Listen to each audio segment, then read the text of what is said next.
দেখো বন্ধুরা, আমার বর তো ঠিক এইখানে বসে রয়েছে, বাইরে থেকেই আমাকে কল করলো যে রেডি হয়ে আসো, বেরোবো। তো আমি তো রেডি হয়ে বেশ দুপুর দুপুর বেরিয়ে যাচ্ছি। আর এদিকে এখন আমার অবস্থায় বাইরে চলছে বৃষ্টি, এর জন্য নিয়েছি ছাতা হেলমেট সব পরে, কিন্তু এবার আমি দুর্গা করে বেরোচ্ছি। তো দেখি বর কোথায় আমাকে আজকে নিয়ে যায়।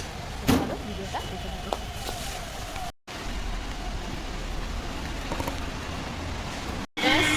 এবার আমাদের স্কুটিটা নিয়ে আমরা এখন চলে যাব ঘুরতে। কি কোথায় নিয়ে যাবে? ওরে বাবা, জুতো কিনতে নিয়ে যাবে, মনে পড়েছে। তো চলো বেরিয়ে যাই, গিয়ে কিনি, আগে দেখাবো কি জুতো কিনছি। পথে যেতে যেতে হয়ে গেল তেল শেষ, এই জন্য কিন্তু একদম তেল ভরে নিলাম। দেখো চলে আসলাম এই জুতোগুলো কিনতে। আর এগুলো কিন্তু আমাদের এদিকে বৃহস্পতিবার করেই একদিন করেই বসে। আর এগুলো তো খুব ভাইরাল জুতো, তো এখন পছন্দ করে কিনবো, দেখি কোনটা পছন্দ হয়। এরপর চলে গেলাম নেল পালিশ কেনার জন্য। ব্যাস এবার বাড়িতে চলে এসেছি। আর ভিডিওটা আজকে এই পর্যন্তই রইল। তোমাদেরকে দেখাই নেল পালিশের কালারটা কিন্তু পছন্দ করেছি। তো এরপরে আবারও ঘুরতে যাবো, তো নেক্সট ভিডিও আসছে ঘোরা রিলেটেড। তো চলো টাটা।